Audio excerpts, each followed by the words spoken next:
Call meeting to order, rise for the pledge.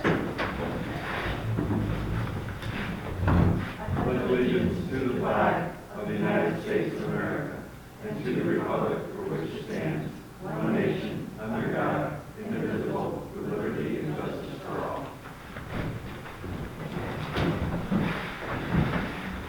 Privilege of the floor. I got enough. You will before the next. I know. Approval of the minutes from January 10th, 2022. Motion? No. We need to make a correction, I believe, on the ARPA committee. Yep. I believe that's Steve Hopkins and not Steve Parker, correct? What happened, more Debbie? Pardon? Well, I can't hear you. I'm sorry, on the organization meeting, minutes on ARPA, number 11. The committee was Peggy Burnham, Bella Boydley, Steve Hopkins and not Steve Parker, Sue Wood, and myself.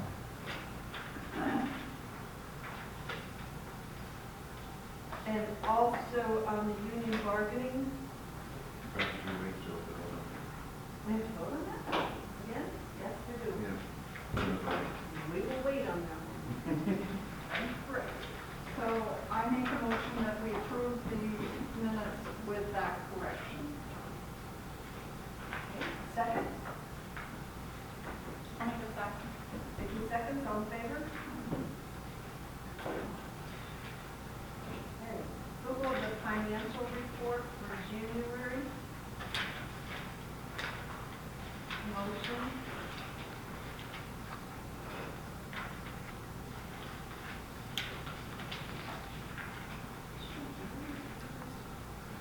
I'll make the motion. Okay. I'll second it. Do I get copies? Do we get copies of the motion? Yes, I did. Okay. So what I had, okay, so Debbie made a motion? No, Vicki made a motion. Yeah. Rick seconded? Yeah. All in favor? Aye. Okay. I had Jim Lyons put a report together on our monthly expenses. This breaks it down better than the whole, Yeah, all of that. all the other stuff. So this will show, of course, it's a month behind, but this will show what we've got left in the general fund, what's left in the highway, and their savings and all of that. So, any, you can look it over, any questions, let me know, and we'll, I think this would be more helpful than all the other sheets. The questions? Audited bills, vouchers number 25 and 51 in the general account, $12,454.85. Vouchers number 5 and 19 in the highway account, $17,867.72.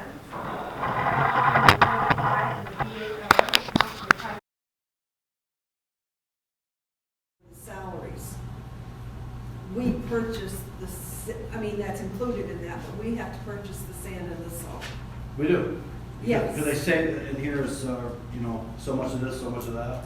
Right, we just have to follow those guidelines. Really, they just pay for the labor. See, Yeah.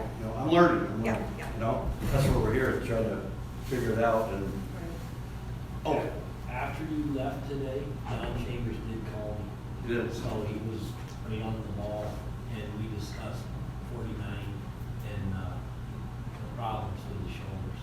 And he did assure me that they were going to address it, but right now is really not the time to do it. Like, you're not going to get a call. Of course, yeah.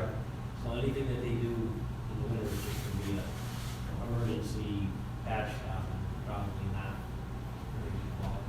But he does seem genuine that they are looking. So we're not, really, there's two issues. Is in the wintertime, it's just the ruts and the lack of, just my opinion, but I'm getting a lot of complaints for years on that road. A lot of complaints, a lot of accidents. Well, the ruts would be my fault. If there are icy ruts in the road, that's my responsibility because we get paid to maintain that road. And if we don't have salt, pure salt to do that, or if we're not running the grader to scrape it off, those problems are, That's was one of my questions. those are my, not really. Right, you're the salts and the sand guy, yes. That is my problem. The shoulders, I can't work, and we did have that discussion today. I can't work on the shoulders unless they were to come and supervise what I do. He said it's the same way as when they come and they pave for town of Hopkinton. We have to supervise that work, and we're in charge of that, so that, for liability. So, but if there's icy ruts on 49 or any of the county roads, I'm the one that's at fault for that. I guess when they have their requirements of so much sand and salt per mile and all that, I'm just wondering, are we following that? Or are we cutting it short? Are we, are there rates of, this and that? Is it as good as the town? I mean, should we do more? I think we did it very hard, in fact, excessively. So it would be much cheaper for us to do less trips down 49 and use salt. Now, we don't always need to have salt, but there are times when it would clear problems up.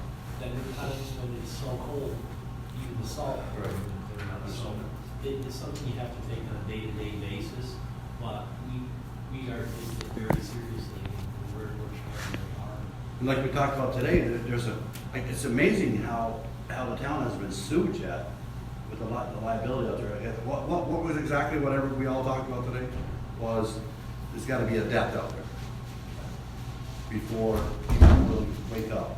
There's been a lot of accidents, a lot of people off in the ditch, but that's what, your guy there was saying. And that's what he looks for, that kind of stuff. I mean, that's his job, like a troubleshooter for insurance companies and stuff. And so that's what it's gonna take. And big lawsuit, and we're stuck paying for it. And all we have to do is do a little maintenance with the county. But in Ms. Broadway's defense, It's not our road to maintain. it's not our road to maintain. We're only Just allowed license X all. amount of dollars to maintain that road. You figure out the hours, man hours, and equipment he's got invested in that, we're losing money on the county roads.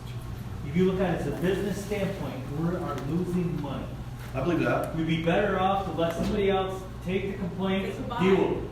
If the county thinks they can do it better, they need to do it. That would be great. We talked about that. The problem is, no one's even gonna think about the county. All they know is it's the town of Hopkinton. Well, let's take our liability out of the equation. We're out of the business. But Are we? we sign an agreement with the county every year that they are not responsible for what happens on that road. No, we don't. We sign a plowing agreement with that. Yeah, right, Sand and but- plow. But But that We are- doesn't say that we're No. responsible. that is our liability. That is our liability. I bet if you figure out the man hours and equipment hours we got right now, we're already in the hole on the county road. It'd be hard to argue when the fact is that they don't consider two people in the truck necessary. So right there, you're already behind the eight ball. And I'm gonna tell you the honest truth. I'm not really looking at 49 as dollars and cents. I'm kind of putting that on you guys. I just know. That's not it's not your job to what's cost effective, what's not. It comes back. We can't make the decision if we don't know. We don't have the numbers We in have to front of have us. the numbers to make the decision. And that's what I want to look at budget time. That's what I was hoping. Right, and that's what Jim Yes. is putting together. I was hoping you keep track of your man hours, that you have the grader hours, man hours plowing. Sand is hard to keep track of, but Now, I haven't had anybody out grading 49 yet. They'll go out, Greg will go out 4, 5, 6 times in a shift and hit 49. Everybody goes out and we have to travel 49 to get other places. So, they don't go out and not put the blade down if there's even the slightest chance that they're doing any good at all. And I even go out with a little truck sometimes because the blade is narrower and sometimes you can get into the wheel ruts a little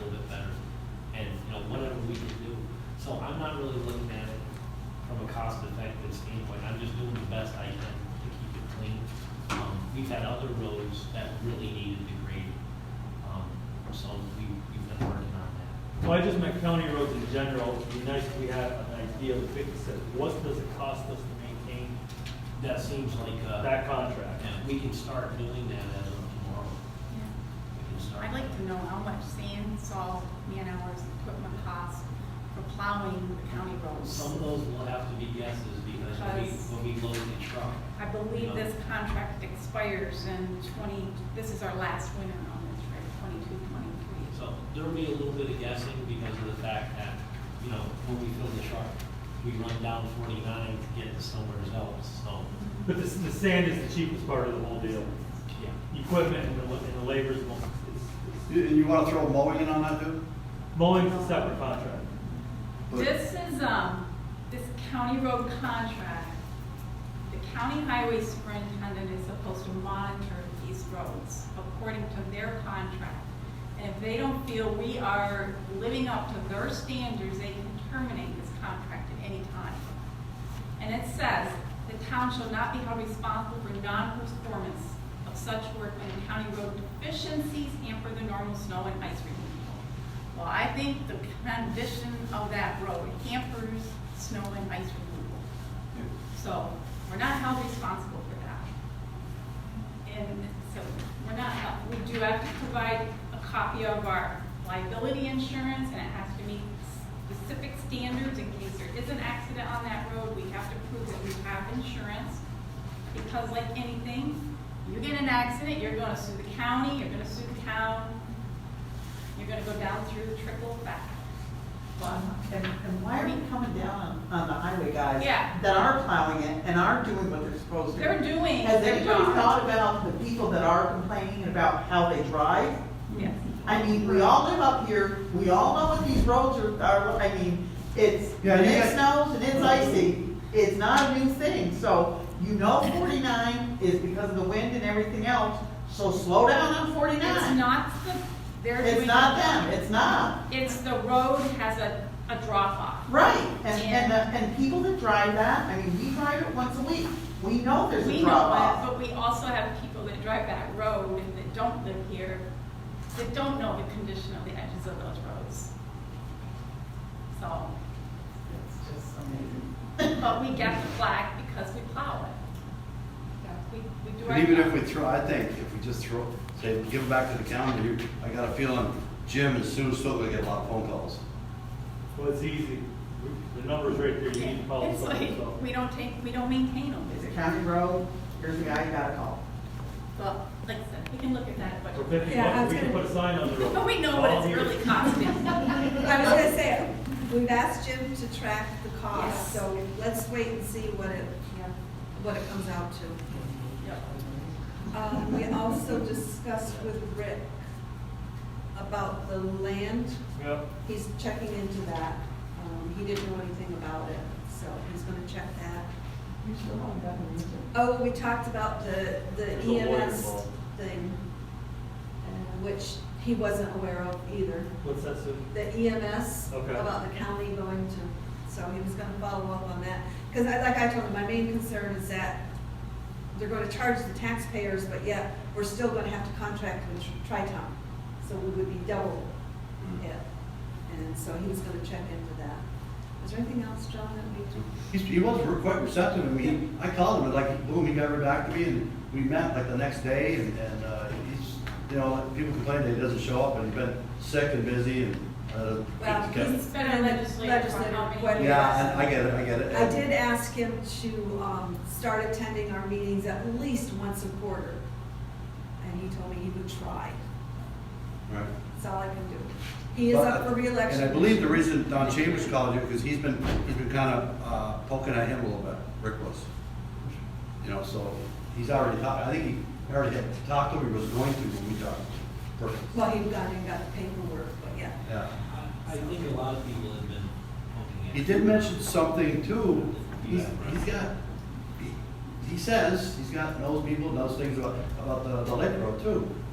There's something that he. Oh, yeah, but No. we have to wait until we can bid that out before we can Well, he said, well, like, for the beans, he thought Sheehan may have already have some that we could purchase, but I want to wait until we get the final proof. Estimate or Yeah, whatever, plan, yeah. blueprints, and design That's of the the word I'm bridge. looking for, blueprints. Culver. I don't know where this culvert's coming from. Jim and I Another did- county definition. Jim and I did meet with the engineer a couple weeks ago, Jim. Yeah. it was And he crazy. showed us two options. One option was to just kind of, Keep what's there and renovate that, What's the cheapest? by building an entire new bridge, taking that one out.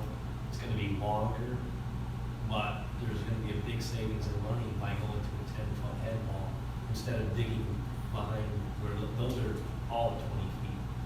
Instead of digging down and starting over right behind those. Basically, that would just be aesthetic anyway, but you don't get to appreciate the beauty of that stone unless you get out of your car and go down there. But to the tune of $250,000 difference, that's, the difference between 500 and 700. No, just to be creative, is there a way we leave the stone and hit the historical side of this fund? One of the other problems that we have is trying to satisfy the DEC and the APA. If we go to the new bridge that's much longer, they would be much more satisfied with that than keeping what is there. Because what is there right now, they're concerned that the 100-year flood level brings that water right up even to the top of the bridge. And it doesn't seem realistic to me. I think I disagree with that. I That bridge down here will never handle it then. Well, I've lived there, that bridge, I've seen times the water drip to the top of that culvert pipe. And that bridge will handle way more water than this one down here. but my feeling on that is the engineers got a formula they go by. I don't necessarily agree that that's true either, because I think when the hurricane came through, I think that would have been the test. And it didn't suffer any damage at that point. But I think their math needs to be, you go down here to this lower bridge, the math is already set. You just got to build a bridge to that standard down here. For the volume of water, this one will handle it. They just got to meet that at the upper bridge. it's gonna be an issue with satisfying the DEC and the APA. So really big, building a new bridge, not only is it gonna be $250,000 cheaper, but it's also going to get, compliance from the DEC and the APA much, much better. because there was also something about it with the DEC, if we leave it the way it is, they have to drill down farther Yes. and to make it, Acre. yeah, so. And he said that was probably not sit well with the DEC, so he recommended the other one, and when we heard it was that much cheaper, we said, that's the one we want. Yeah. You have to go through the Army Corps of Engineers too? No, I don't believe so. He didn't mention that. He's Really? Even Yeah. with the water? Wait, because anything we do with the lake, you gotta have all three now. If you're doing something inside the water, This is all, this and is all, if it's inside the park, this is all that guy does. wow. Yeah, he didn't say anything about. Just keep it in the back of your mind, maybe to ask the question. Just because of how much at the lake, when we do something in the lake, we have to go through all three. So, just something to keep in mind. To make you feel any better, Rick Perkins, as far as the county goes, I mean, they got a mess with bridges going on right now, and there's no money for them. They got money, they just want to give it to us.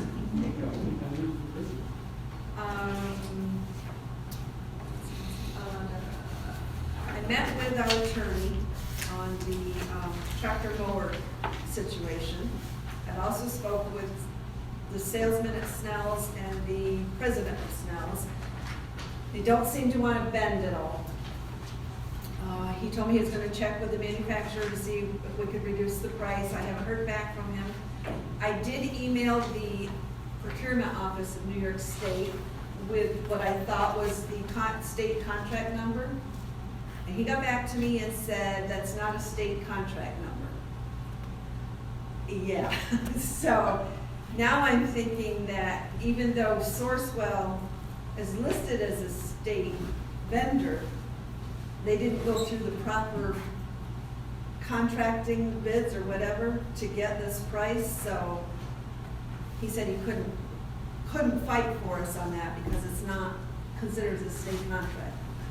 I think we are doing business with someone we shouldn't be doing business with. Well, that's where I'm going. So I emailed USDA, told that, explained our situation, asked him if we could revise the specs for that part. And he said, yes, we can revise it, but they have to approve it. And he said it probably wouldn't be a problem as long as it still meets the same criteria. So then I emailed our attorney and said, this is what USDA told me, is it going to affect our bond resolution? And he said, it all depends what the specs are. That was his answer, so now I'm coming to you and saying, how do you want me to proceed? I mean, I think we should get a letter from Snell saying that they're no longer gonna honor the contract. I mean, they know that, I've already told them I'm not budging, that that's the price he quoted, but Jim and I have talked, and he does have another suggestion. I haven't brought it up to anyone, I was waiting to see what USDA said. Do you wanna? Yeah, sure. At this point, I think we could spend our money a lot better. I would just as soon let the whole tractor and boom mower go. We already have a really nice tractor in inventory. It's very nice. I don't think having two expensive tractors makes any sense because it's not that universal.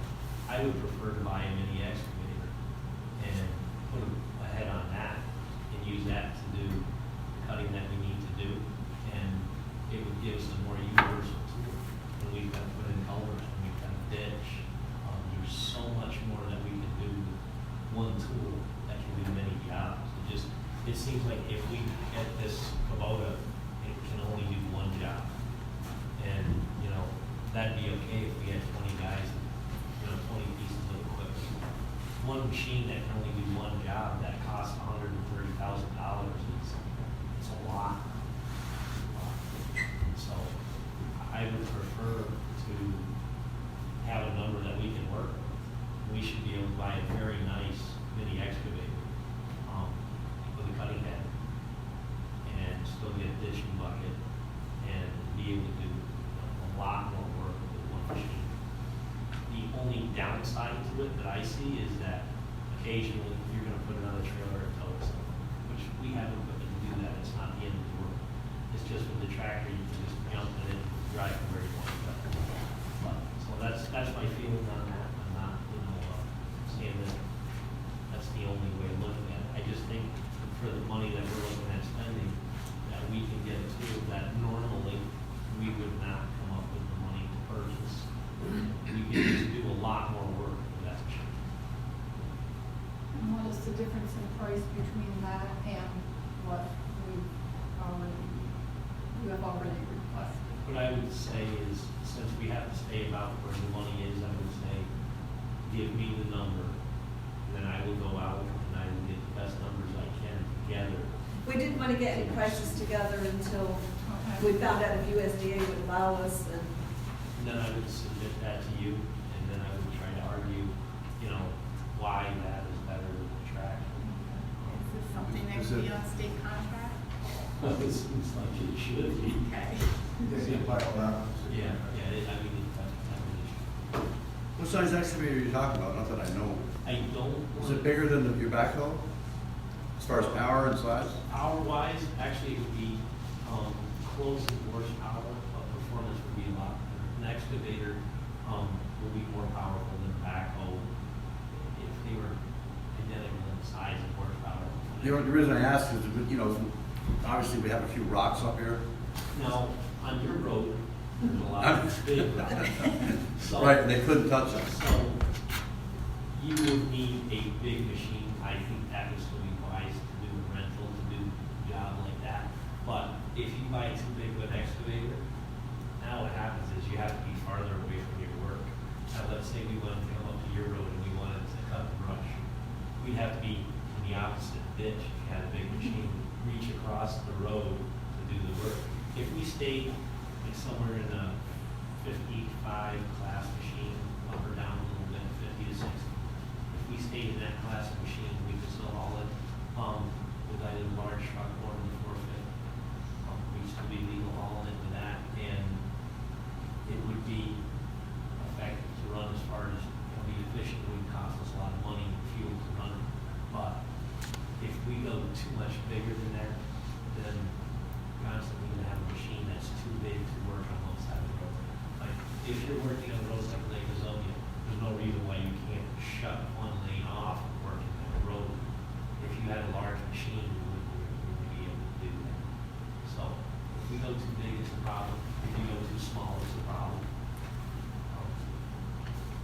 One of the problems you might run into is trying to find the head to go on to the size of excavator you want, may not take place.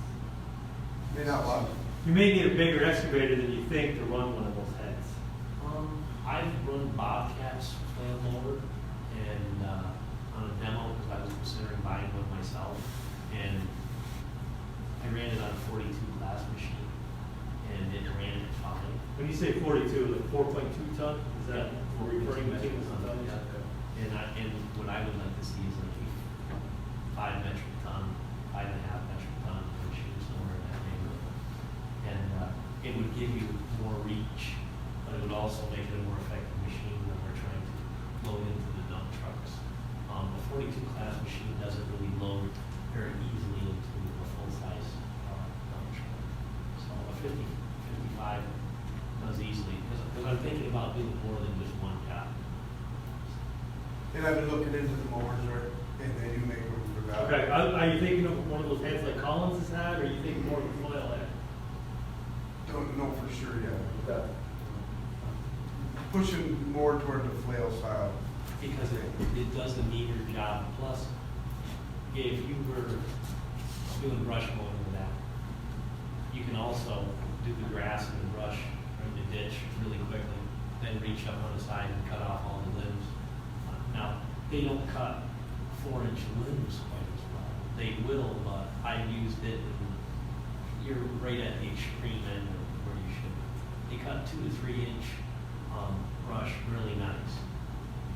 They say that they'll do 4-inch and better, but it's just not efficient. But I think that stuff we need to cut by hand. You know, somebody be ahead of the mower and get the bigger stuff cut before they get. It'll be worth, is it big enough to worth to put a hammer on it, you know? Go after them big rocks? It's very hard to hammer rocks to break them off. I have a hammer, and hammers are extremely expensive and they cost a lot of money to maintain.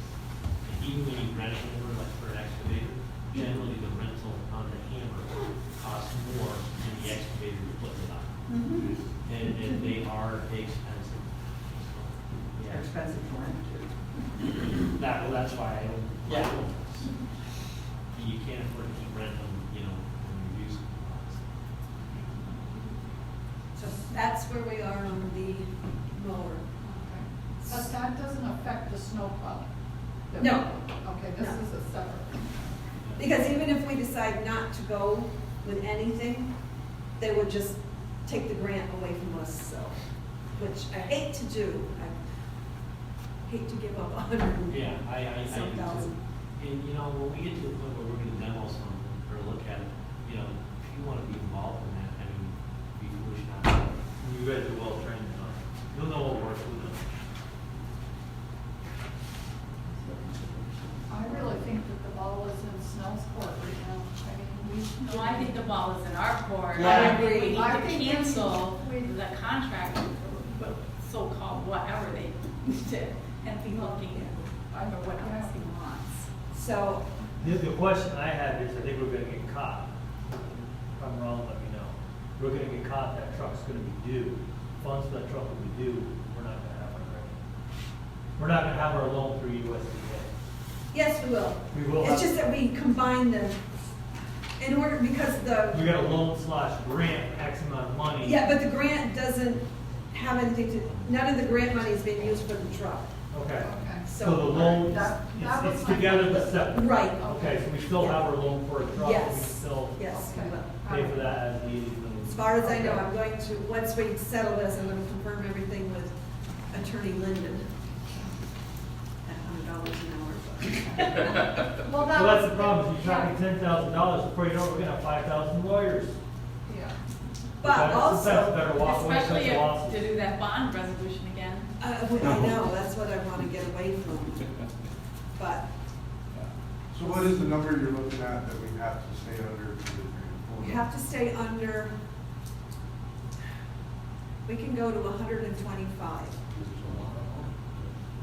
So you want us to start putting something together, start calling around and getting prices on? Well, that's gonna be my next question, if they want me to, if they wanna make a motion to stop the business with Snell's and proceed with the excavator. Yeah, I think we should. I think we should. And also, I do want you to know, we called, Waldrop in Watertown and talked to the co-owner there, gave him the specs that was given to us, and Jim, you were there, correct me if I'm wrong, but he didn't feel that that was going to do what we were looking for it to do. So, and he was, I mean, he quoted higher figures, but, so, that got me a little nervous. I'm a little nervous about, with this whole thing, what kind of service Yeah. are we gonna get from them? So, Now, there's another unit you can get, we could hook 3-point hitch, go to the John Deere tractor we already have.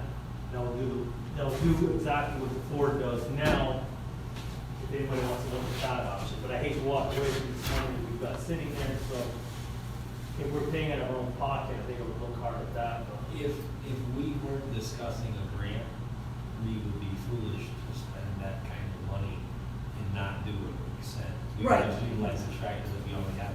In fact, Lawrence has. And I do like your excavator idea, I really do. I think there's merits to it. I think that unit you're talking about, Rick, that goes, that would hook onto that John Deere, I think you're running it up 60 grand. Put that underneath there. No, I'm just saying, it was an idea I put out there, everybody was aware of. I didn't say it's good. Maybe we could look into that if you want. so, Make a motion to scratch the Kubota and to buy the biggest, baddest excavator we can. Got it. second, With a hammer. do I have a second? Debbie, Secondly, we're gonna get prices and reevaluate. Yeah. Okay. Buy it. The sooner the better, so I can get with the attorney and make sure we don't have to rebid and re-advertise. Say a hot box, Just a quick little side story on Snell. They, at school, they were looking at to buy a Kubota a couple years ago, and Snell was kind of humming and hawing, and they gave them what they wanted. They just needed a bid. And long story short, Frank went and got one from Waldorf. Yep. He got the tractor delivered before Snell even responded. So, I mean, whatever that means. So if we can get the state contract, we don't have to worry about bidding. Right, So let's hope. but it's just the resolution and the referendum and that I have to double check on, so. So, John made a motion, Debbie second, all in favor? Yes. And I think that's all, the hometown grant. Finished the write-up, I'm waiting, Bruce is getting me prices on, the materials to put a gazebo up and the bathroom. So once I have those, I can do the budget. I have, 2 letters now. I'm getting one from Al Towers from New Med, and so that'll be our 3 letters of support, and then I can ship everything off. So it should be gone in a couple weeks. So let's hope and pray we get the 50,000. Code is not here. Isn't that too much going on? I'm still working with Steve with his one. On that one case. Yeah. Assessor, wake up, Alan. For January, St. Lawrence County Assessors Association held this January monthly training by Zoom. We're kind of watching out because this COVID thing picked up again. Topics that were discussed, not limited to, are mobile home basic star changes to star credit. In other words, you don't get the exemption off your assessment anymore. You get a check in the mail for the difference of what the star is. Veterans exemption updates, town and county tax rates that we've got, they just came in January. 2022 ag land assessment values, which go up every year, ceilings for ag land. The update on the IVP on sales splits and moving away changes. We've got a new program that has all sorts of new buttons that we got to watch out for when we're adding or subtracting on the income verification program. Structure code changes. Every several years you get changes on the structure codes for buildings and so forth. They'll add or subtract. This year they finally added gazebos, so we've got a code for gazebo now, so we don't have to use an enclosed porch code anymore. And then we have the Board of Assessment Review training dates. They're going to be May 3rd and May 5th, and it's going to be held by Zoom. Last month in my report, I mentioned the new trend values for St. Lawrence County. The percentage are as follows. Residential increased 8%, vacant lands and ag lands 10%, and lakefront property 16%. That's an average of 11.3. It could have affected the town and reduced the equalization rate to approximately 83%. We were 94. So it could have went down to 83. The tax rates could have increased 10 to 11%, which means your taxes would have increased that much. By doing the townwide update for 22, which I did last summer, our equalization rate did decrease, but it went from 94 to 93. So it only dropped 1%. Stock homes was reduced to 76% from 83. These are just examples of what's happened in St. Lawrence County. Lawrence decreased from 100 to 88. Brazier decreased from 100% to 95 after doing a full townwide 2-year reassessment program. Parrishville went from 6.09 to 5.60. Don't tell me what that is. I have no idea how to work the fractions on that stuff. I don't know why they don't change to 100% equalization rates, but they don't.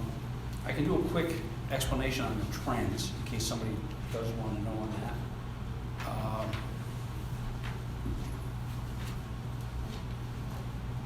Where did I do that?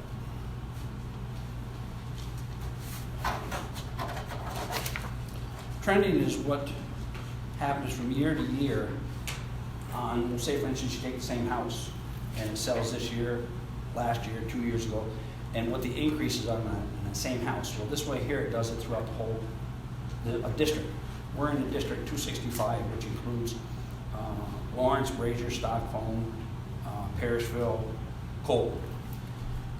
The trends this year, because of what happened on the increases on the lakefront and residential and so forth, Hopkinton trending went on residential 8%, vacant lands 10%, and on waterfront 16%. That was this year. And this is an example of what happens over the years. Hopkinton last year, 0% on everything. Residential went down 3%. In 2020, there was just a 2% increase.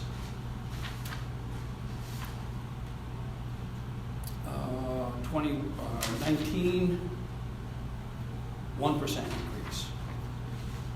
18 was, I think, 1%. 18 was 1%. 17 was 0 and a minus 2% on vacant lands. So you can see just what happened this year versus all the other years. We went up an average of 11% across the board. Again, meaning 16% on waterfront. Hated to have to say that, Peggy, but. Oh, no, trust me, we're watching what they're selling for. And that's what's I happening. get scared every time a place comes up for sale. It literally, And- one and- just sold that And that's what's Everybody's happening. shaking their head. That's what's happening right now because the sales are going crazy over the past year, so that's why these trends are changing so It's much. not what they're People going are paying for. way too much. No. So, but that's an idea of how the trends work and what happened for Hopkinton this year. And again, because we did the update, we didn't drop down only to 1%. So I guess it was a good thing that we did it. Oh, I should be receiving the renewals throughout February for the exemptions. They must, again, have to be in by March 1st. I've continued to value the completed new construction assessments for 20 and 21. Along with Bruce, he's been inspecting them and letting me know what he's doing on the completion part of the certificate of occupancies. He lets me know when they're finished, completely finished, because I can't go in the houses, so. And again, on the solar, we can't get a figure on that yet because we don't have the information from the companies to do the formulas. That's information you need to calculate the assessed values. The state is reworking the formula again, which they finally did finish up. And they're working on the ones for the 5,000 K and smaller, but we can still use our own formulas if we want to. It just has to stay uniform. The figures that I came up with for the land, according to 7 other properties that have solar systems that are assessed, it averages out $1,494 an acre for each acre that there's a solar system on. And I thought that we could do $1,500 an acre. That's pretty close to the average throughout St. Lawrence County. The solar systems themselves, I still like to go with what we did on that, which was $1,500 a kilowatt, up to 5 kilowatts. And then after that, whatever you just want to do, if you want to lower it per 1,000 kilowatt after, you give a little bit of break on the ones that got a little bit more wattage or whatever, we can do that. I'm going to just leave it up to the town board to finally give me a figure of what they want me to use. The commercial ones, the reason why we can't figure them out, because this is what we need to do it. We need the tax rate discount rates. We need the tax load, the loaded discount rates, annual ground lease payments, annual ground lease payment escalators, the DVR rate.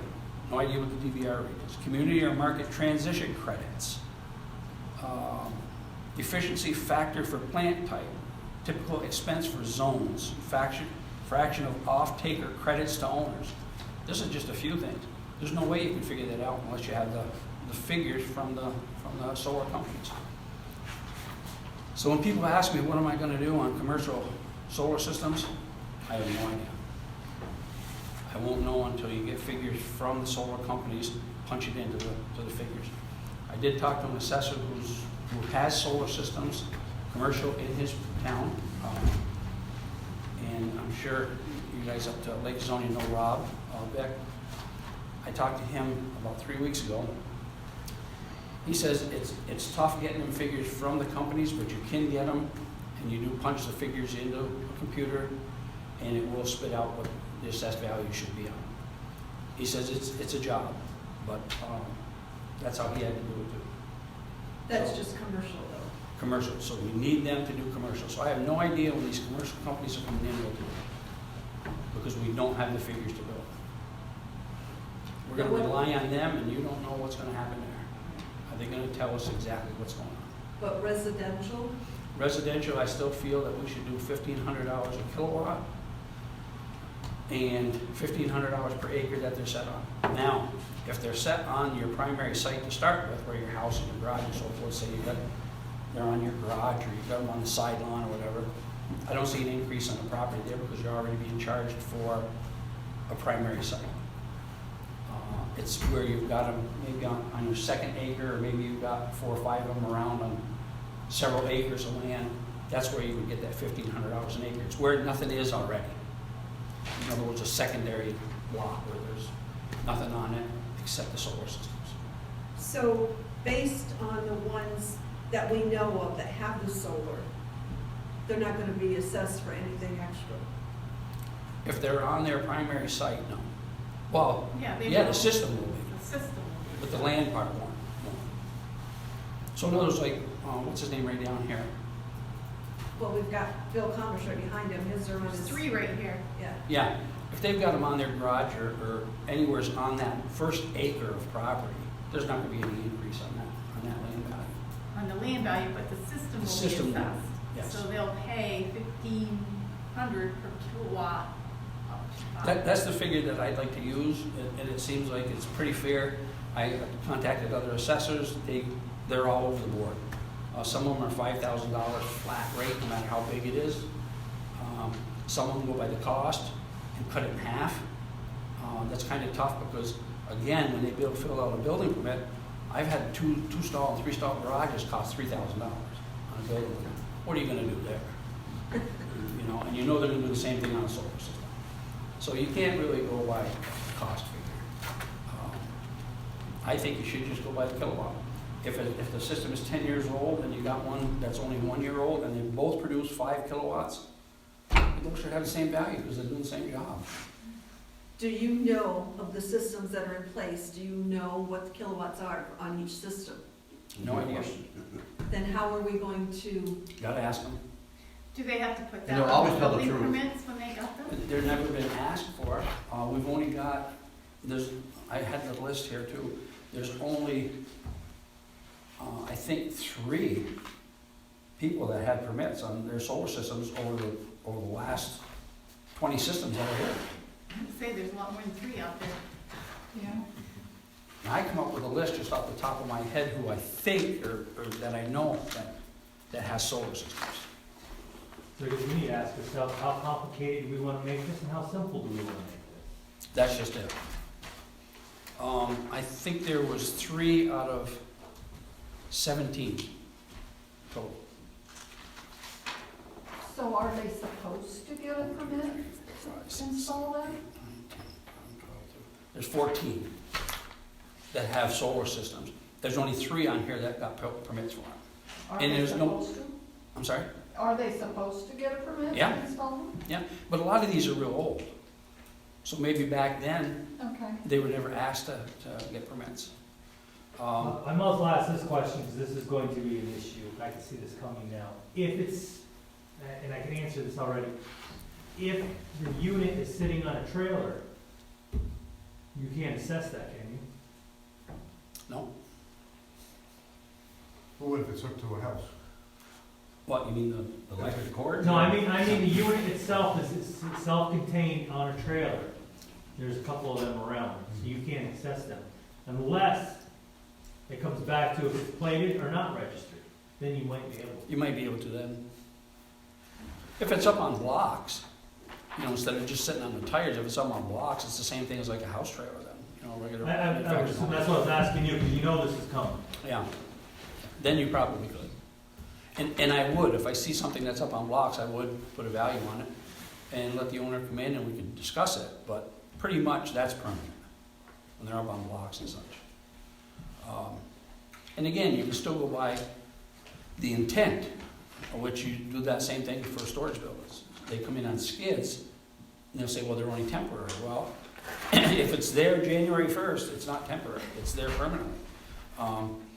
But it's what the intention is. If it's there just to store stuff because they're moving and you know they're going to pull it off the lot in a year, 6 months to a year, then you don't put a value on it. But if it's intended to be there because it's got an overhead garage door and it's sitting on concrete, you know that it's permanent.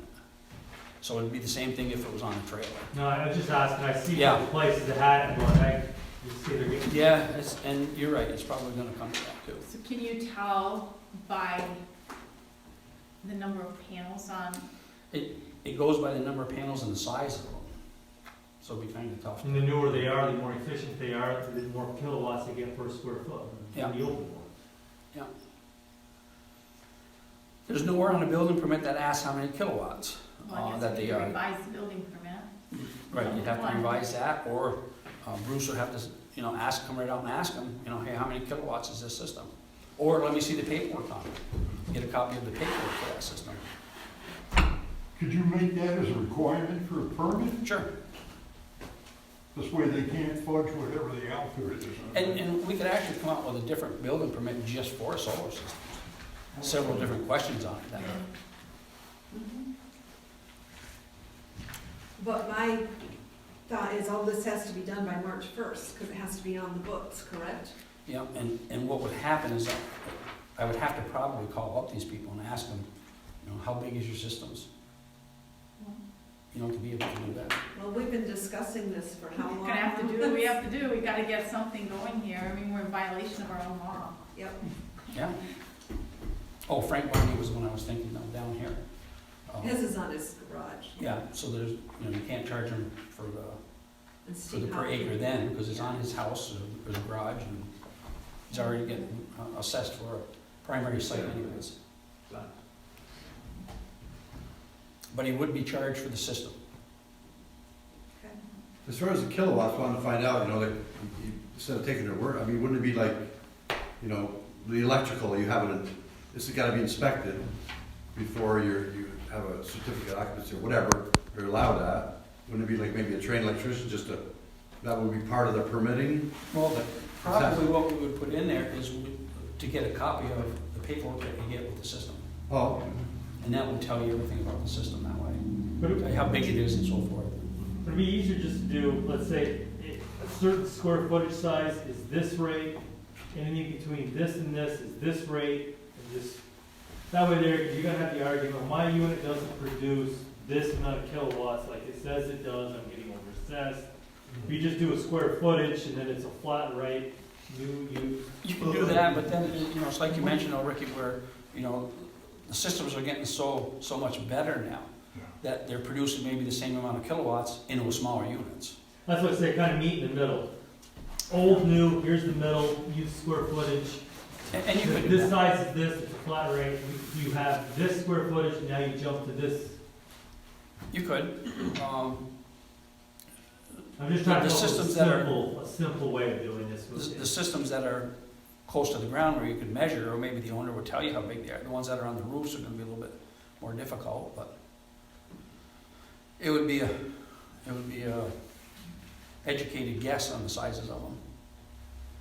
It's just an idea, it's just coming up with an idea, trying to simplify this, that's all. Yeah. If they're on the grid, does their power bill tell you how much energy they created over a particular, over a year? Or? That can vary. I don't know.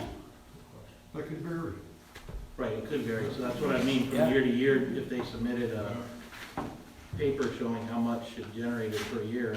If they're sending it out, you know, into the national grid and then, you know, selling it and then getting it back, you might be able to. But these ones that are personal ones, there's probably no way of telling because it's going into their own batteries and basically that's gonna be it.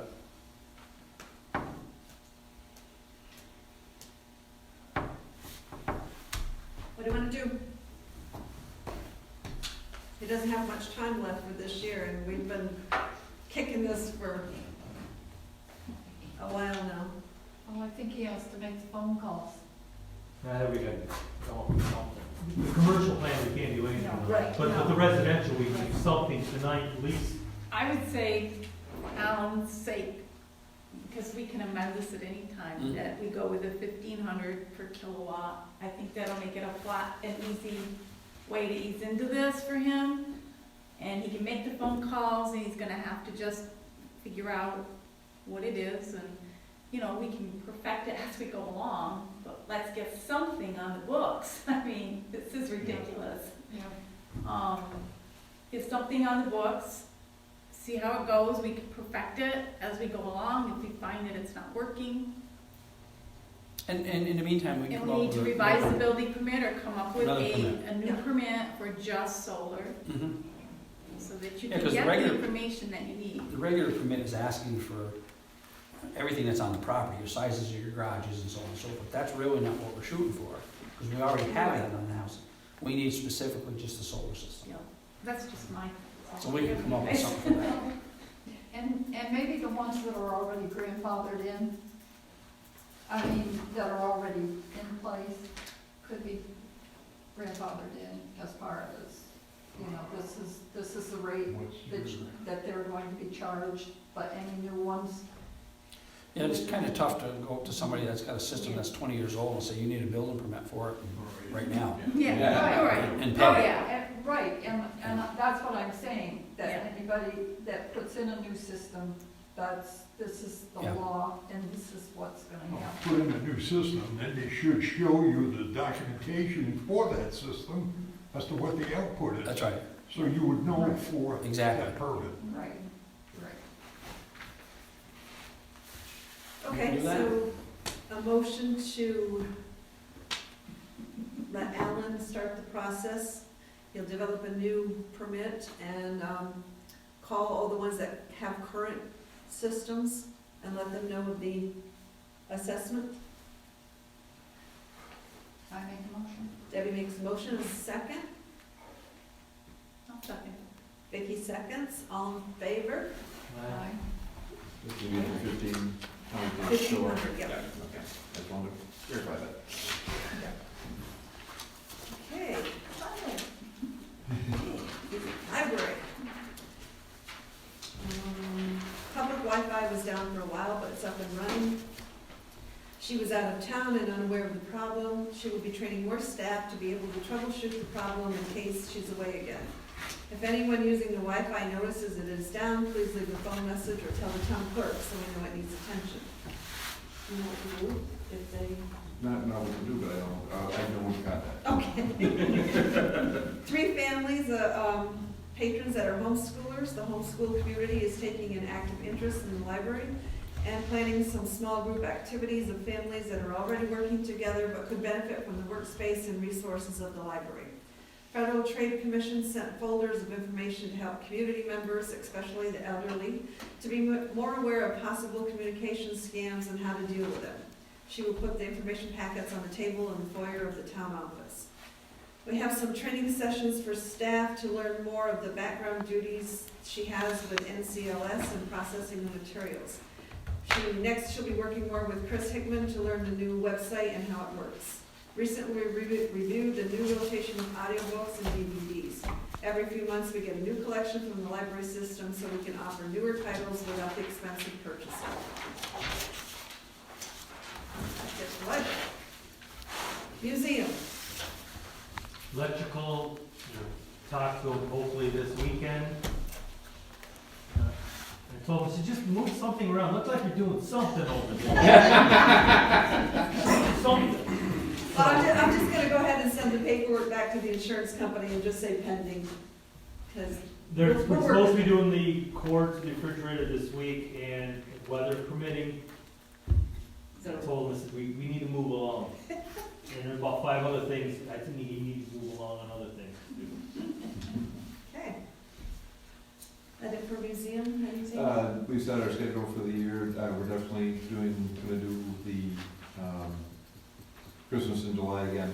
But no Maple Fest? No, Maple Fest, definitely. We just feel we need to hold off at least another year. We feel even if we tried to do it, we wouldn't get the participation. Because we do it at the beginning of March and it just would still not be good. And fall, Christmas thing again, and Christmas is, and it's gonna depend on what the fire department does for field day, if they do or don't. So we're gonna play around with that as well. And so the genealogy day in August again. Pretty much the same type schedule we've had for most of the years, but the biggest thing that we're still losing is our Maple Festival. Hopefully we can get that back next year. That's one of our biggest moneymakers. The Christmas in July does well. There was a discussion for a little bit whether or not we might try to do both, but we said, no, I think that would be, it's one or the other, because the paperwork into doing it is enough. And the Christmas in July seemed to go really well. We got some other ideas to work with that as well. Okay. Highway. I think I'm pretty well shot.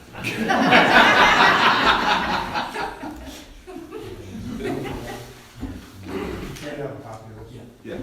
So what Jim did here is he put an inventory sheet together with all the equipment we have at the shop and broke it down by what year it is, what the value is, the condition, and the status. You'll see in the top right corner, he's got some of them.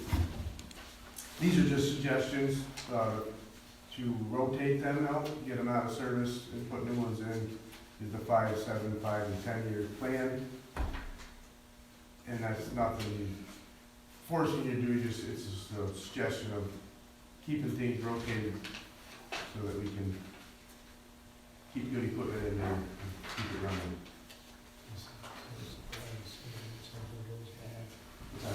So that we know ahead of time or something. Yeah, so that when something, so you guys aren't, he's not walking in here and just surprising you with a $100,000 bill.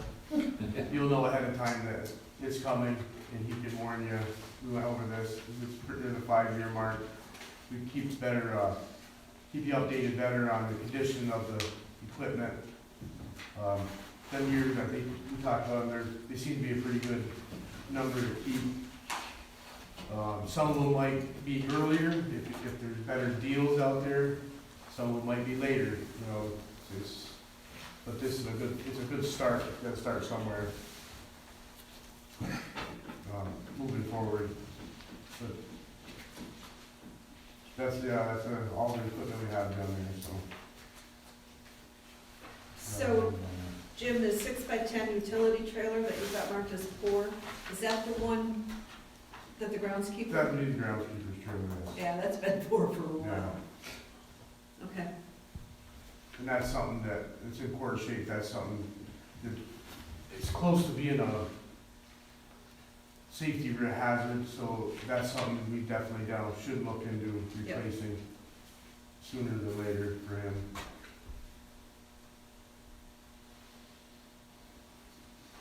So we're good with our snow plows because we've been updating those every 5 years, so.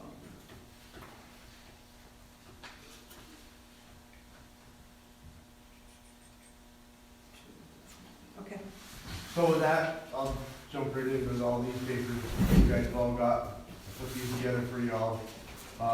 When Jim started doing this, he had me, we need to figure out how much the payloader and the backhoe were worth.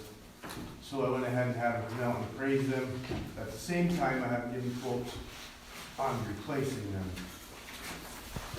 I went with John Deere and Cat.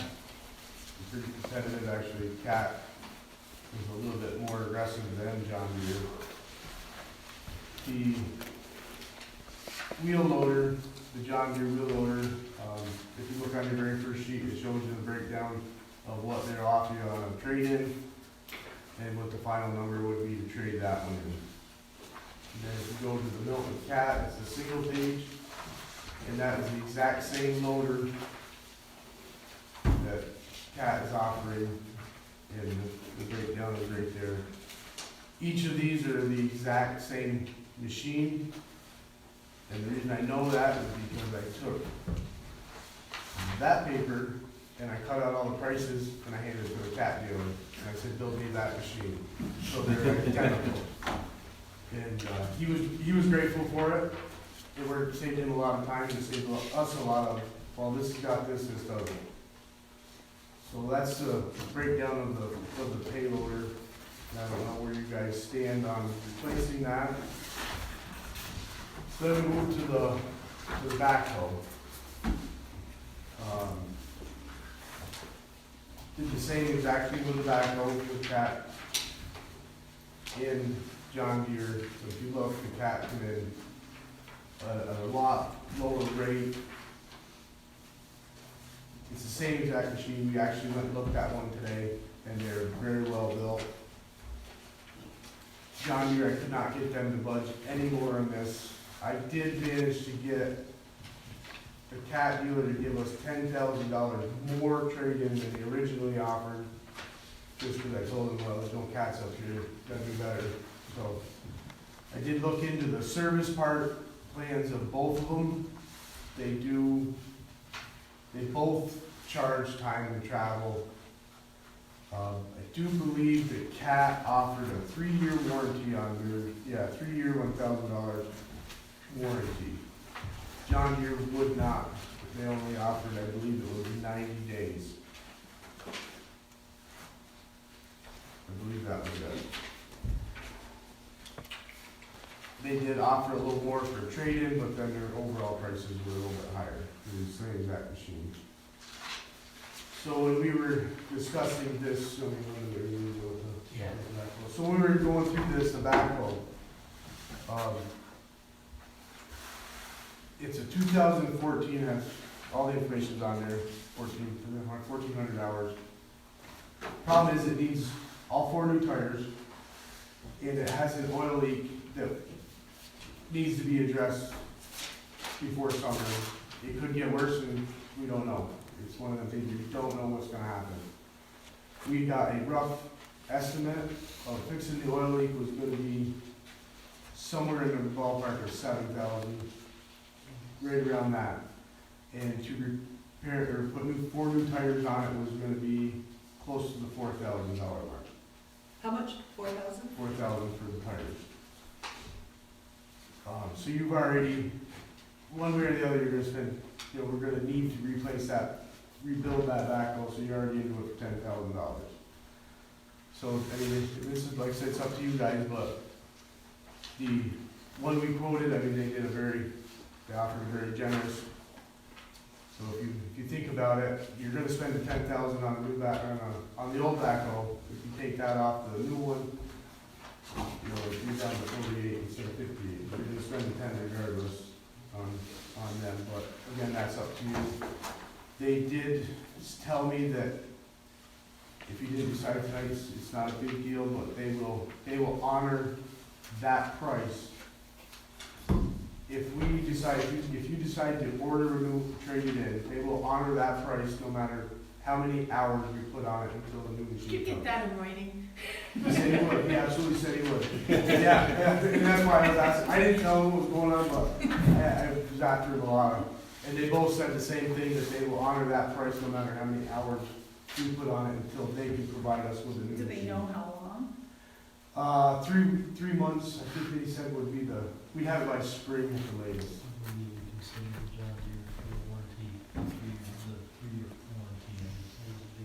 Yeah, and the John Deere, like I said, the John Deere guy would not give me the 3-year warranty like Cat did. Seems like that would put a year right out of it. So they did not, I mean, he was a very nice guy. He came right up, but he would not budge on the price or the warranty. He was 90 days, that was it, time to travel. Both will charge that. I know Milton Cat is a little further out. I don't know how far they're out right As far as now. what? Syracuse, Milton Cat. I expressed interest, my problem is the service. Yep. You can't afford it. Even though it's looking pretty here now. Yep. What is it gonna cost them? Last time I looked at it, it was so much a mile, plus $180 an hour, plus $3.80 a mile, Yep. both ways to Syracuse.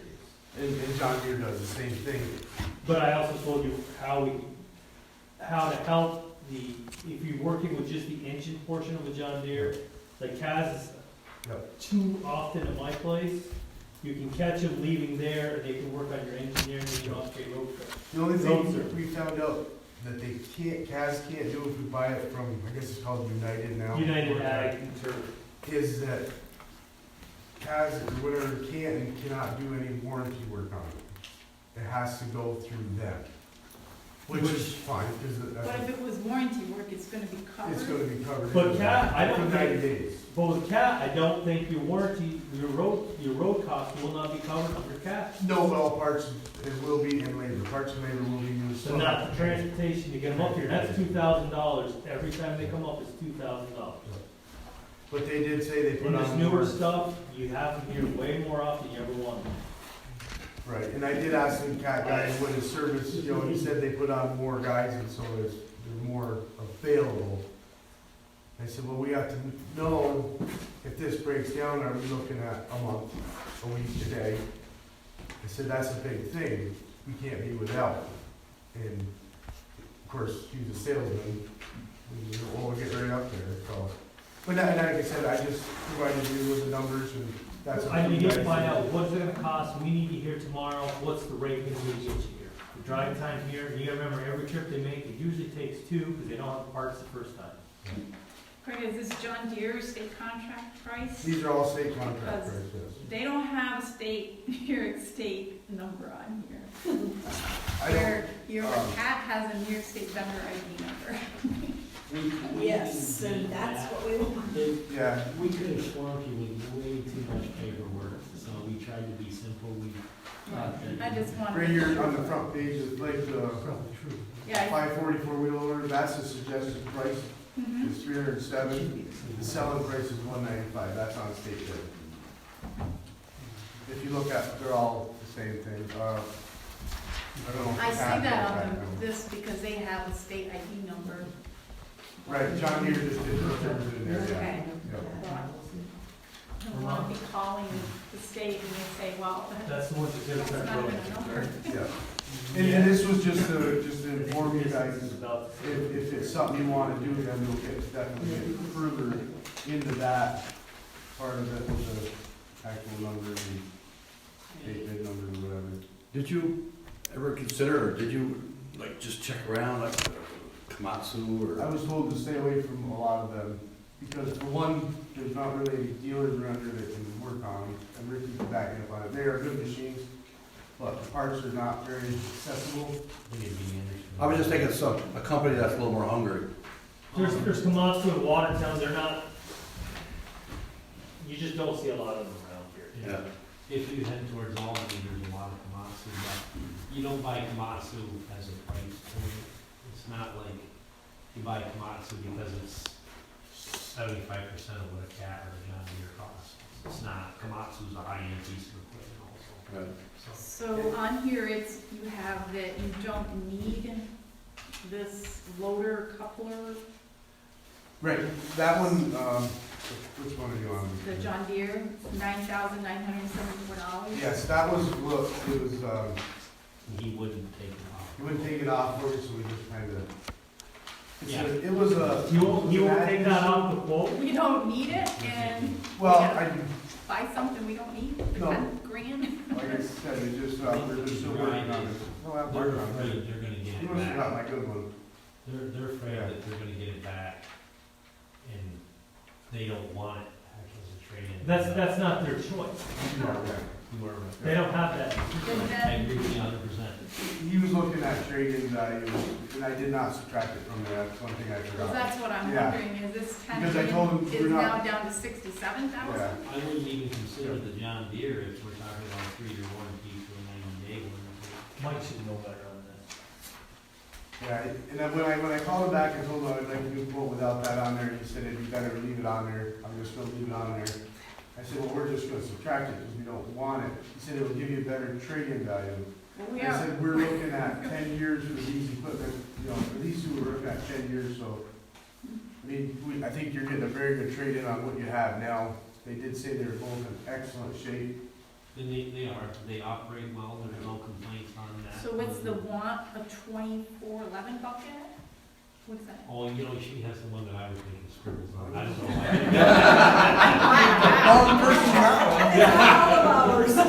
I don't Now, want- and the other thing we gotta look at too is it's not It's the trading same this price. in, No, and maybe putting it in an auction to see So there would be less too. if we could get more value.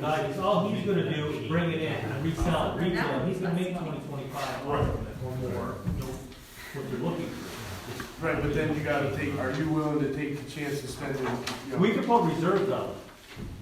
Right. Well, are you, you know, without the trade-in, are you prepared to spend that kind of 116,000 or whatever? Yeah, I think that's what it was. With down the road, even if you put a reserve on it and it doesn't meet that, now you're stuck with it, plus you bought this one for that kind of money. You know, you have to weigh that option as well. I know what you're saying about. We can negotiate a timeline of when we decide if we're gonna trade it in or not. You can, but then you also, if we start using it and the hours start going up to value, the trade-in value is gonna go down if you have to sign something, you know what I mean? You have to sign something with them. You have to be, I know where you're going with it, but you also have to look at the other side.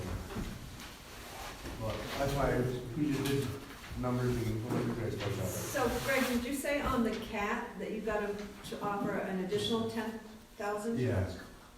Because he originally, what was it? So he was giving us 60, so now he's gonna give us 70? No, I got him up to 16, he sent me a new. Oh, you already got him up Yeah. to 60? Yeah. Yeah, he was only at 50. He's gonna give us 60. Well, we're gonna, this year is gonna be 10,000 plus some more or less than what it is. The John Deere one? 77, Yeah. Okay. because we're not gonna pay $10,000 for something we don't want. And the bucket that's on here is too big, and it's Yeah. not the one you want, so the one we want is gonna be cheaper than what's on here. So you have one that I went all put all the notes on, I didn't think I gave it to you. But yeah, like I said, I just brought this to your attention. Right. We'll have to go through it, and there might be some other, one of them we found actually had LED lights on it. That was an $800 increase. We don't need LED lights. So we cut that out of one of them. But you said we'll definitely go back through and fine tune them a little better. I guess what we were trying to do is see the interest on whether or not you would consider doing that, if you'd rather prepare what we have. Because we're getting close to spring, and I'm worried about using that backhoe every day. We're all aware that there's a leak, so we're very good about checking the oil and making sure that, we're not doing any damage.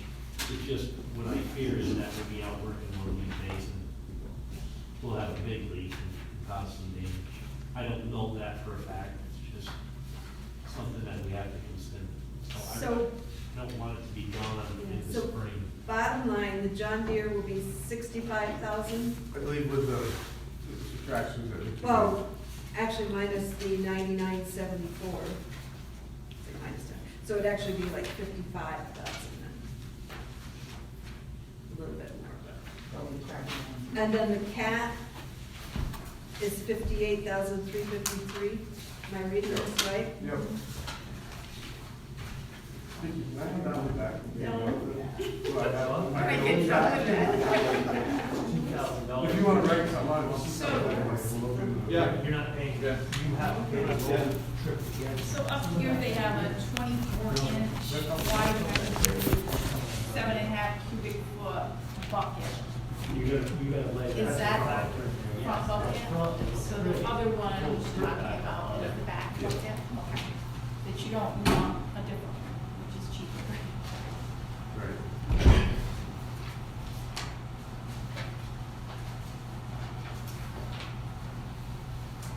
So the John Deere quote expires end of May. Cat one is only good for 30 days. We don't want to get in that issue. But what I can do is with John Deere, they both work very good with me, like the changes that Vicki pointed out, I can call them back up and say, this is what I need changed. So then when he resends that one, it's good again for I everything. think you need to look it over And I more can- closely to yeah. see what's there and what's not there. Right. And get rid of that 10,000 and get the right bucket on there that you want, Yeah. for the right price. Now, the machine you got now, you got a hydraulic pump on it? Yes. It's only half the machine, you know. No, I just asked, I just, Like what we got and what we're comparing. But none of this machinery, we went with anything crazy like high lift or anything like that. I know a lot of people would disagree with me, but I just don't feel that we need a high lift loader. It's just not gonna be any benefit to us, and it will make it more difficult to get it parked in the barn. So,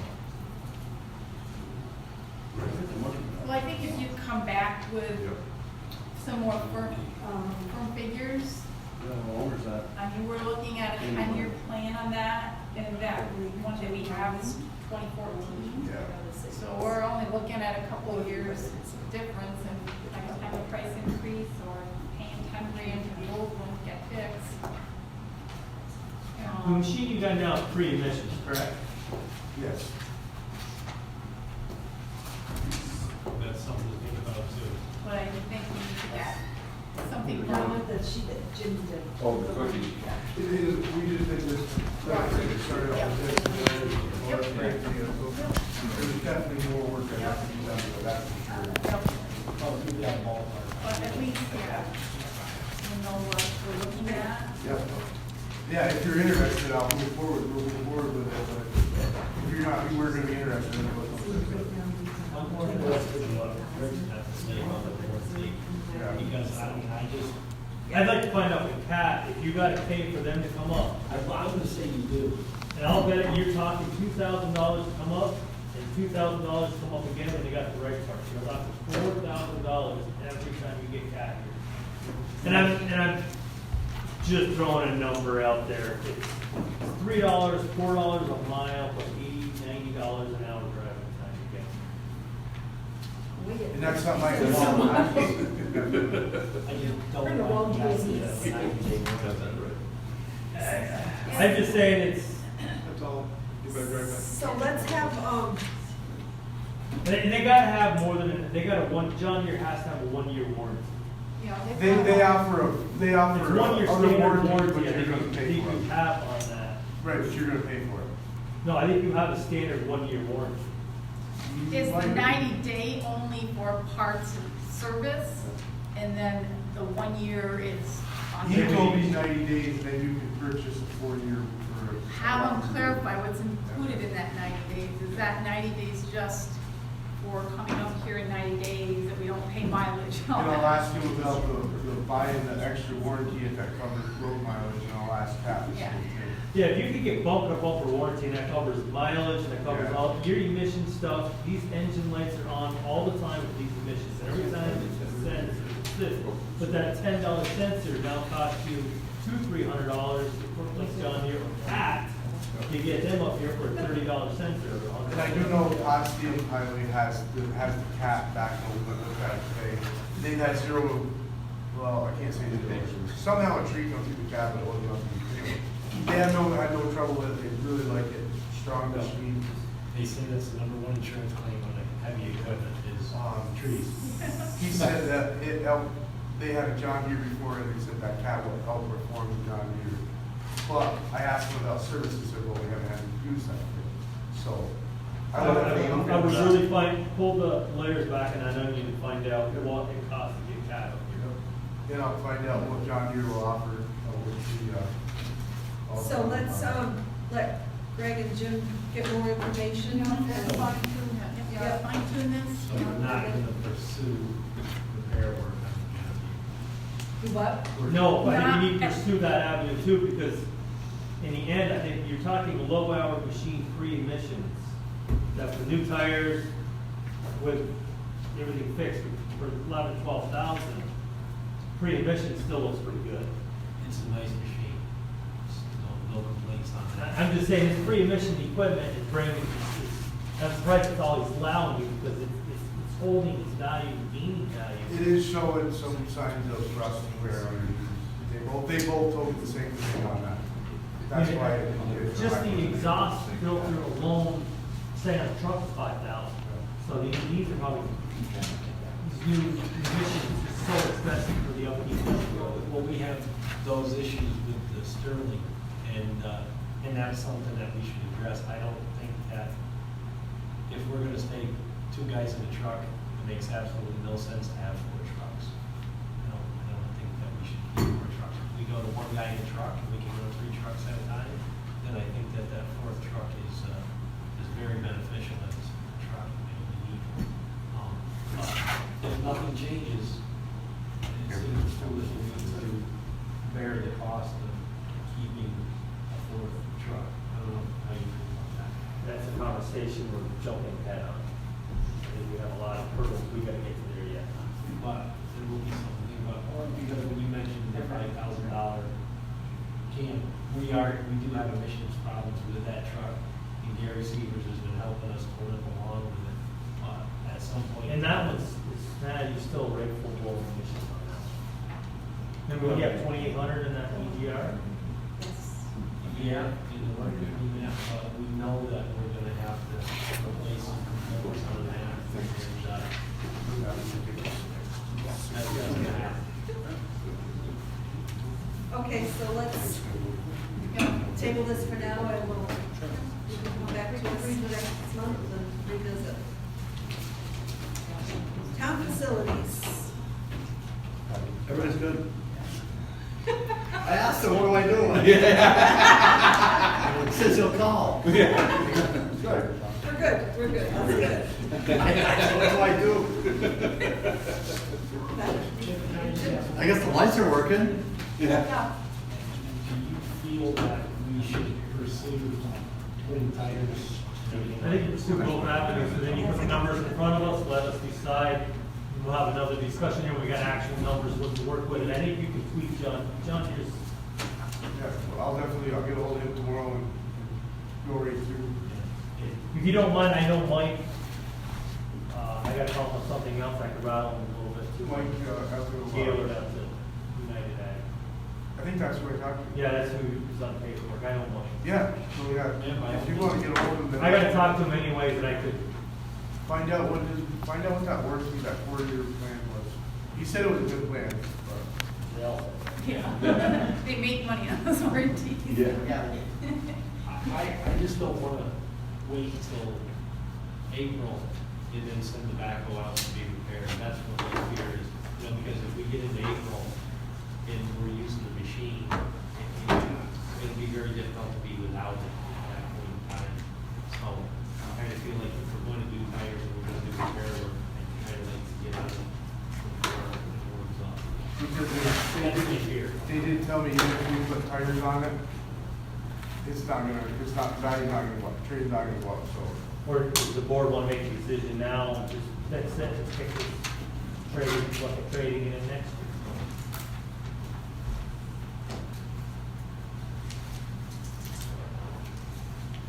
Ready to move on? You've actually got a price on repairing it?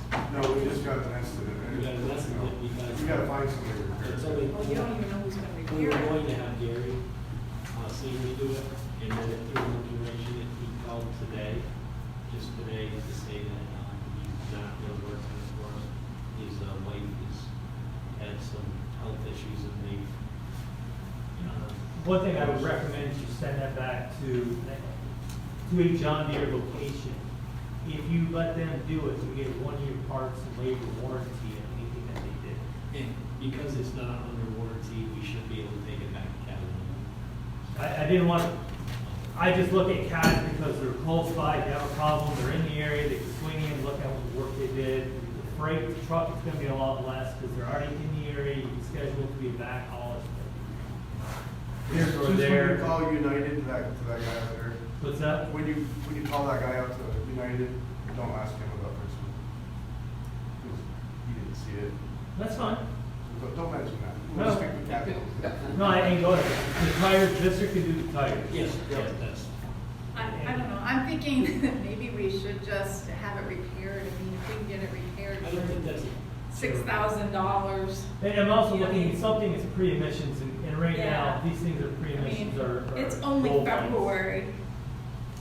We've got a long way to go this year. It's Oh, no, only it's February. coming early this You year. know, it's, we've got a truck coming, a bridge. So maybe we should just do the repair, and in 2 years, that machine should still hold its value. No, For it 2 won't be years near from now. that in 2 years. They both told me that. Well, we don't. That's a chance you have to take. Yeah. It may hold its value, but the new stuff is gonna go up. Right. I plan on having Greg put a lot of hours on it. I don't know. It's a tough call. Do it, well, I'll make a motion to fix it, see who likes it.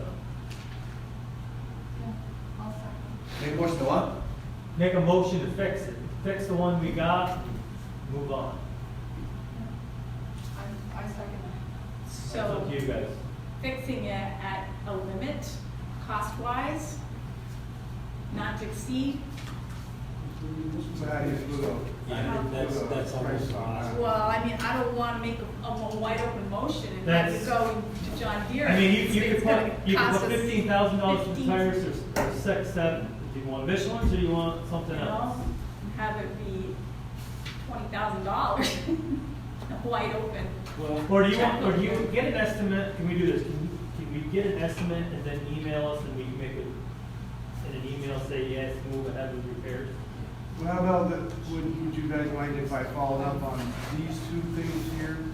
I'll call Kaz, explain to him what's wrong with it, get the price of what that would be. We already have the price of the tires, give you guys information on both sides of it before you make a decision. Here's where we're gonna end up with the leak.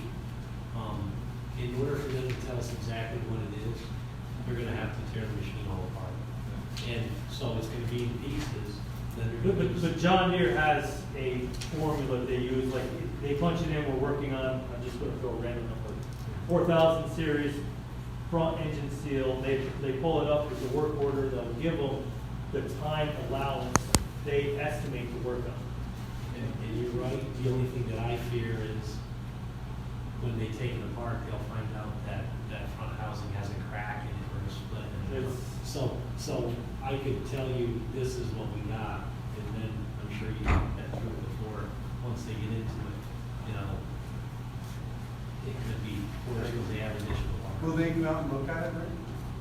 I'm sure they will, but like he said, you can't see a crack until you tear it apart. And that's what Gary was explaining to us, you know, And once you're in there, you're looking at some hydraulic lines that are running through there, you might also change them while you're in there, so there's a lot of added cost.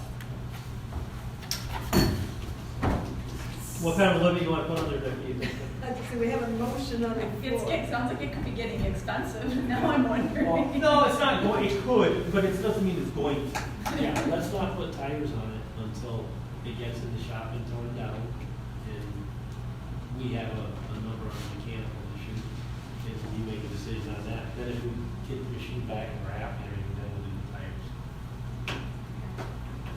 I think. Did I read this right? We are getting a pretty good trade, right? Yes, I mean, that's not my decision to make, that's your decision. I mean, it sounds like a decent trade. Best you got all these problems with it, supposedly. I don't know where Rick's coming from though, because every time we trade, that we get into more electronics, more emissions crap, stuff that we can't fix, and it's gonna cost us arm and a leg to fix new stuff, all these computer chips and all this, That aren't out there. you know, yeah, it doesn't, they take a chip and we can't get one. Well, we lost a little wire on a battery cable this week on one of the Macs. And trucked through a whole bunch of codes, we got lucky, we found the problem, and we're fixing it, but we won't know until tomorrow, until we get it back together, whether or not it's still gonna have to go to Mac to be, you know, have to Code or code something. So we have a motion right now Yeah. on the table to fix the backhoe. Debbie said. Yeah, the mechanical part of it. Yes. Do you want to set a limit? If so. No, I guess, like Rick says, how you gonna do that? Right. Like in jail, you don't know till you get in there. It'll be way more. Well, as soon as I know, I'll sue contact everybody else. We'll just, I'll make a motion. I'll vote yes that we Okay. have it. Yes. We have a motion? If something happens, it comes back to be way too much money, we just go through with the repair, I guess. Just they'll put it back together and. They will put it back together and fix it. But once you tear it apart, you got to fix it. Yeah, your cost is all in the labor. Yeah. The materials or the parts to fix it are the inexpensive part. It's gotta get fixed, you might as well just get it fixed. Yep. Like the bullet. You gotta bite it at some point. All right, come on. All in favor? Aye. No, No? I want another one. Okay. How much are you putting up?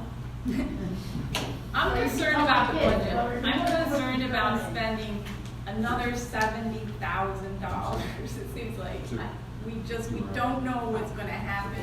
We still have a lot of snow plowing to do. What if we had a major breakdown with one of the snow plows? I mean, they're our priority right now. I think I would rather spend the $6,000 or whatever it is. For right now? Yes. We got the boom mower problem. Yeah, we got Yeah. this mower We got a lot of- problem or yeah. tractor problem, whatever. Yeah. So Jim also noted on his report that they had a meeting with members of the Snowmobile Club, Oh, and they're establishing a relationship, which should be beneficial to the community, so. Good. and why is that? Because we haven't worked for them in the past.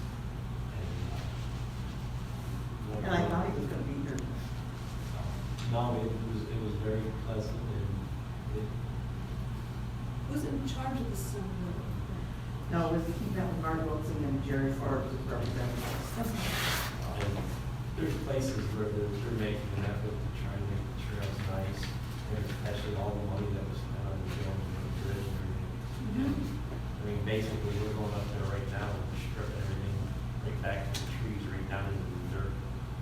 And, So they're asking you to not do that on designated actually, I roads. approached them, Bella and I approached them about that, and just don't understand why it appears that we're being malicious. It just seems like we're being mean-spirited about it. I mean, the roads that we're trying to get so that they can bring them aside, don't need to be 50 or 60 Right. feet wide in the winter time. They're not even that wide in the summer. There just isn't that much traffic, but it's a way that, the community can benefit. Also, it's something we can do, and it isn't even gonna cost us any money. We have to mow those roads, and we have to follow them. So, that's a no-brainer to help the community, and it won't even cost us a thing. The city would possibly gain 3 weeks of ride time. Yeah, it's always been a complaint that the roads, are designated for snowmobiles, but we're scraping them off. So if you gain 3 weeks, that was 3 more weeks of service. Service to these restaurants, Restaurants gas and gas stations. stations. Yep. Mark was really good about it. He didn't even yell at me once. No, Well, I will say. I did hear my name got brought up. Yes, it was. I did hear I was that. sitting right there, and he had you on speed dial, and all he said, if it I'll was call going him back, back. we're calling it back up. Yeah.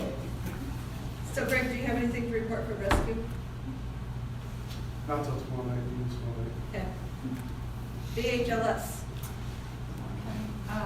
We met last Tuesday, we paid the bills, and, we met with Bill Wolf, and we thank him very much for what he has done,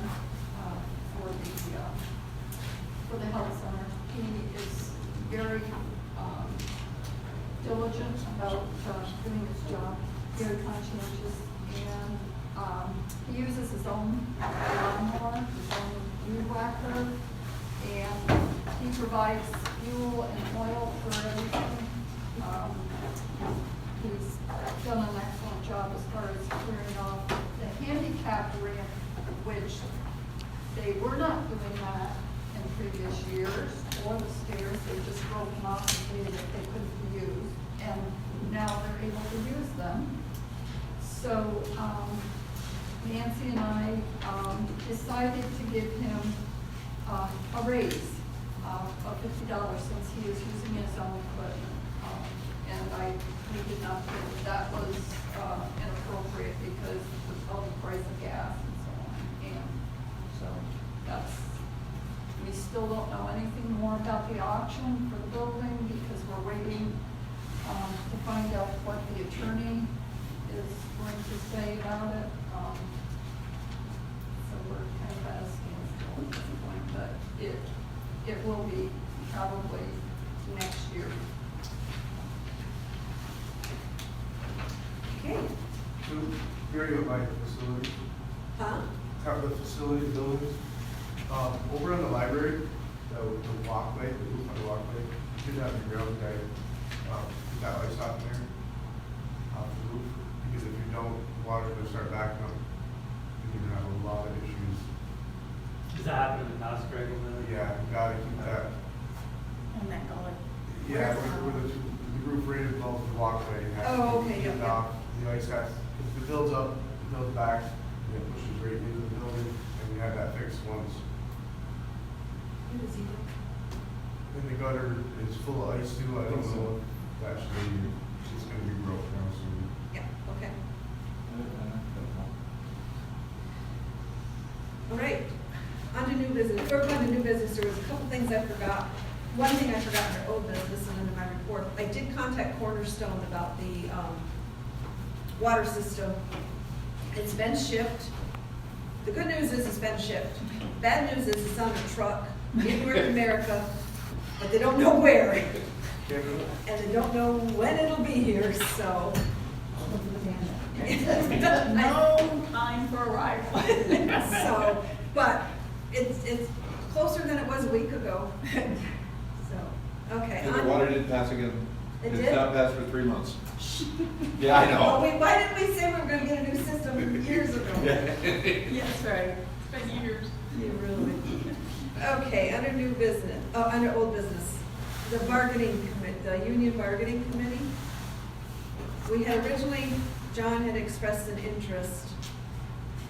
I talked to him and kind of explained that Vicky had also expressed an interest, and I didn't remember that at the time. John was very good. He said he would step down, and so the new union bargaining You're committee. gonna fight with her. You know? Well, I mean, Ricky, Vicky, and Peggy. Ricky, Peggy. That would be scary. So a motion to replace John with Vicky. I make a motion that we replace. Second? Rick seconds, all in favor? I'll abstain. Okay. Under new business, local law for the residency requirement for the deputy highway superintendent. Because the current deputy highway superintendent does not actually reside in the town of Hopkinton, then we need to do a law so he can be, and this will have to be a, public hearing, correct? Yes. Yes, so do we just vote on this repeal tonight or at the next meeting? Well, the review is also with the law, so they, you would basically, So we have to set, we can do the public hearing on both laws okay. at the same time. And then you can vote on that evening. If you advertise it as a meeting too, or during the regular meeting. Yeah. We're just gonna do it by the regular. Yeah, I mean, we can just put it in so you can do it all at the next meeting. So that's what this is for, we're just adding the deputy highway superintendent to it. So that can be in March. Oh, thank you. And that was my next thing, I was gonna say, I'm not gonna be here at the March meeting. Debbie will be coming over. I will be sitting with a drink. So, I need a motion for I will public- make a motion that we hold a public hearing on proposed local law number 1 of 2022 to repeal local law number 21 of 2018, and to hold a public hearing on proposed local law number 2, residency and established residency requirements for all those people. Blah, blah, blah. Blah, blah, blah. I second. Got it? Yeah. Okay. Good. Vicky made a motion, Debbie seconds, all in favor? Aye. Okay, we need to do a retirement resolution for, her name's not Howard, is it? Well, it's Howard James. No, it's Henry James. Oh, Henry. I was gonna say. I will fix that. I'm sure I did it right. Just don't want Howard getting his retirement. Yeah. I will have to, I'll double check that, but did you see on the paperwork that I needed to It's in my lunch pail. say? Look at that. It was a and- busy paperwork day. Yeah. Whoops. I don't know why I wanted that. I don't know. Anyway. I was thinking, Sue, you don't know his name. Well, I'm thinking, I'm positive it's not Howard. We'll double check that. I've only known him as Jim forever. Yeah, well, this has been the hard thing because there's so many things. I mean, we all go by Jim, but officially it's got to be in things like this. It's got to be the right So, Yeah. first name. But anyway. a motion to accept the resolution for Henry James Ordway retirement. Yes. I make a motion. Debbie made a motion, second. I'll second it. Rick seconds, all in favor? Aye. And then we put in this conference thing that I mentioned last month. So if anyone's interested, let Dick know, and he can make the arrangements. Well, this is the same as what they have, with SUNY stamp. And State Passing is not going to have it this year. SUNY stamp is not gonna have it this year. I always found that it was pretty beneficial. Does it say when we have to? We have to. Oh, and we can save money if we by March 18th. Yeah, so- right, 18. So let me know by the middle of March. Yep. And there being no other business, I would like to propose that the board and Peggy go into executive session to discuss the upcoming Teamsters contract. A motion. Motion. Debbie makes a motion to go in executive session, second. Rick, second, all in favor? Aye. Now, before everybody leaves, we're not gonna be doing anything afterwards, so they're not gonna miss anything. Nope, we aren't making any decisions or anything, so. Why Steve and Greg are here, we, Debbie and Sue attended their firemen's Oh, they're making. banquet. One thing I'd like to say to you guys is, in today's age, it's hard to find people who wanna work. You've got a room full of volunteers, and you've done an exceptional job. I could not believe what you guys were able to do with volunteers. We have a very good leader. I might take you out this year, but. I just want to give you guys a compliment. I could not believe the volunteers you had, and in today's age, you can't hire people to do anything, you got volunteers. No, it does come from, we have a very good leader. So, That's all, a lot of that's on Steve. And you can tell the camaraderie. oh yeah, everybody was just Yeah, it was. very tight. I want to say the family touch there, everybody was very, Yeah. I was very astonished, and I'm not good with words, I don't know what words I want to use, but I was impressed. Well, we appreciate you guys coming. Yeah, it was an And I thank you excellent for meal. inviting us. Oh, yes, it was an excellent meal and had a good time, really. I mean, in a time where everybody wants to complain about something, Can't find anything to complain about. a compliment needed to be given there, and I wish I had better words to give for you guys, but I was very proud. Yeah, it was Appreciate it. Welcome. good. Oh, Jim, I'd like you to stay too.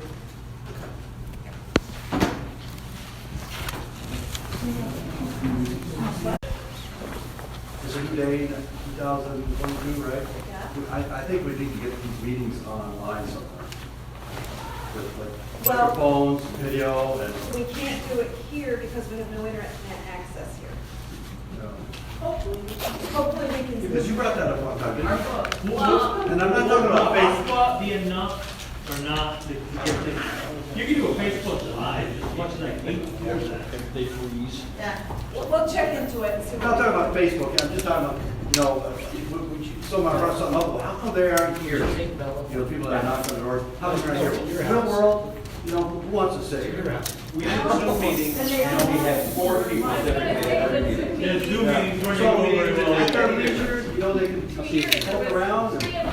Nobody else doing it. You get Zoom meetings on 5 months. We have 4 people.